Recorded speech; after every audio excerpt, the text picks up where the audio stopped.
जीवन में याद रखना, नारी कभी हारती नहीं, उसे हराया जाता है। लोग क्या कहेंगे, बचपन से ही डराया जाता है। आज हम स्कूलों में good morning sir, good morning ma'am कहते हैं। अगर सावित्रीबाई फुले नहीं होती तो हम गुड मॉर्निंग सर ही कह पाते, क्योंकि स्कूलों में मैम नहीं होती। सावित्रीबाई फुले वो पहली महिला थी जिन्होंने स्कूल खोला, बालिकाओं को पढ़ाया और आज बालिकाएं शिक्षिका है। चलो दोस्तों, शुरू करते हैं आज की वीडियो। सावित्रीबाई फुले 3 जनवरी 1831 में को इनका जन्म हुआ। महाराष्ट्र के पुणे में ये एक दलित परिवार से थी। इनके पिताजी का नाम खंडोजी नेवेसे था और माता का नाम लक्ष्मीबाई था। महज 9 साल की उम्र में इनकी शादी कर दी गई। बचपन में अंग्रेजी किताब पढ़ने की एक बार ये कोशिश कर रही थी तो इनके पिताजी ने वो किताब फाड़ दी और कहा, हमें पढ़ने का अधिकार नहीं है। तभी से इनके मन में ये बात कर गई कि मुझे पढ़ना है और आगे पढ़ाना है। फिर 9 साल की उम्र में इनकी शादी ज्योतिबा राव फूले से हो गई, जो एक महान समाज सुधारक बने। पत्नी पढ़ना चाहती थी, इन्होंने इनका साथ दिया। घर पे तो वो पढ़ा नहीं सकते। बाद में उन्होंने उसे खेत में पढ़ाने की बात कही और वो उन्हें खेत में पढ़ाते। यह बात ज़्यादा दिन तक छुपने वाली नहीं थी। जैसे ही यह बात उनके घर वालों को पता लगी तो सावित्रीबाई फुले और ज्योतिबा फुले दोनों को घर से निकाल दिया।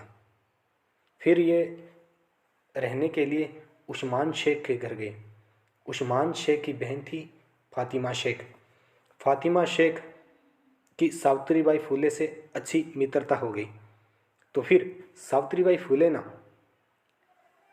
ने फातिमा से कहा कि मुझे पढ़ना है, आगे बढ़ना है और लोगों को पढ़ाना है।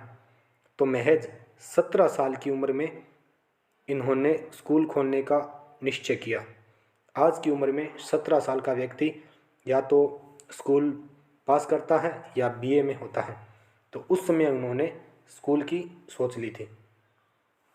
फिर स्कूल खोलने के लिए इनके पास जगह नहीं थी और रुपए भी नहीं थे।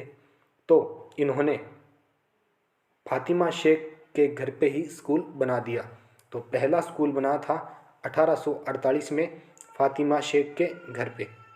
और महज 3 साल में 1851 तक आते आते इन्होंने 3 स्कूल बना दिए, जिसमें 150 बालिकाएं पढ़ने आती थी।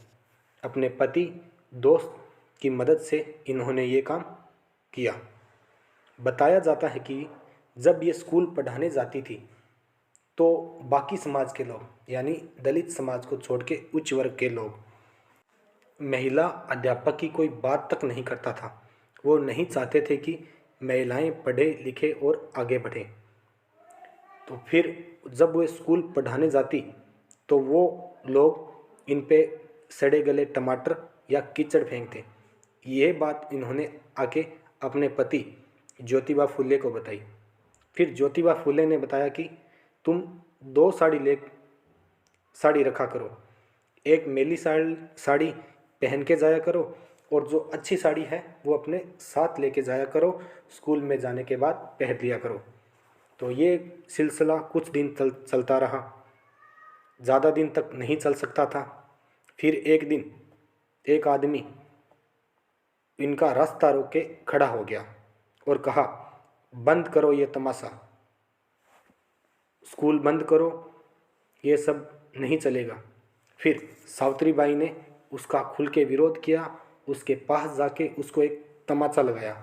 ये देख के बाकी सभी लोग डर गए और उसके बाद में कोई भी व्यक्ति ने उन्हें स्कूल जाने से नहीं रोका और वो अपने इस कार्य में लगे रहे। फिर उसके बाद में उन्हें सुगना बाई का साथ मिला और बालिकाओं के लिए देश में अलग अलग आवाज़ उठाई, बालिकाओं को पढ़ाया लिखाया। 18वीं शताब्दी में भारत में बहुत सारी कुरीतियाँ थी।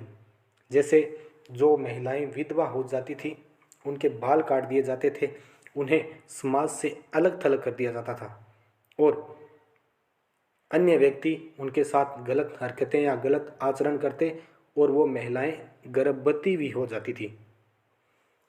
एक ऐसी ही महिला जो गर्भवती थी, वो आत्महत्या करने के लिए जा रही थी।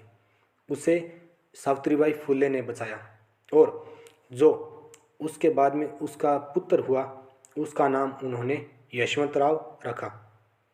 समाज में उस समय बहुत सारी कुरीतियाँ थीं, जैसे छुआछूत, बाल विवाह, विधवा विवाह, दलित महिला शिक्षा को नहीं पढ़ाना, किसी भी प्रकार की महिला कोई भी वर्ग में हो उन्हें पढ़ाने का अधिकार नहीं था। इन सब को बचाने और आगे लाने का काम सावित्रीबाई फुले ने किया। फिर उसके बाद में एक किस्सा है कि समाज में उसमें इतना छुआछूत था कि लोग दलित वर्ग के व्यक्तियों को पानी तक नहीं देते थे। तो इसके लिए सावित्रीबाई फुले ने अपने घर में एक कुआं खुदवाया और कहा, कोई भी व्यक्ति चाहे किसी वर्ग से हो, वो आके उस कुएं से पानी पी सकता है,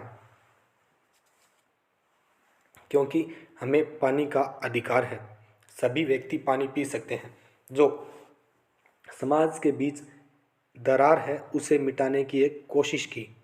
समाज कल्याण में सावित्रीबाई फुले ने बहुत महत्वपूर्ण भूमिका निभाई। फिर सन 1897 में आते भारत में एक महामारी फैली जिसका नाम था प्लेग। प्लेग से बहुत व्यक्तियों की जान गई, लेकिन सावित्रीबाई फुले और उनके साथी और उनका बेटा यशवंतराव, जो बाद में डॉक्टर बना, इन्होंने उन प्लेग वाले व्यक्तियों की मदद के लिए आगे आए और दिन रात उन व्यक्तियों की सेवा करते रहे थे। लेकिन जिस लक्ष्य के साथ हम आगे बढ़ते हैं वही एक दिन आपकी मौत का कारण बन जाता है। उसी प्रकार सावित्रीबाई प्लेग के बीमारियों की बचा रही थी, वही उनकी मौत का कारण बना और 1897 में उनकी मृत्यु हो गई। लेकिन मृत्यु के बाद उन्होंने समाज के लिए एक संदेश छोड़ा और कहा, सबको मिलकर आगे बढ़ना है और सबको हाथ थाम कर आगे बढ़ना है। तो ये थी सावित्रीबाई फुले का जीवन परिचय। आपको वीडियो कैसी लगी? अगर आप हमारे चैनल पे नए हों तो चैनल ज्वाइन ज़रूर कीजिएगा और एक प्यारा सा कमेंट ज़रूर कीजिए। मिलते हैं नेक्स्ट वीडियो में।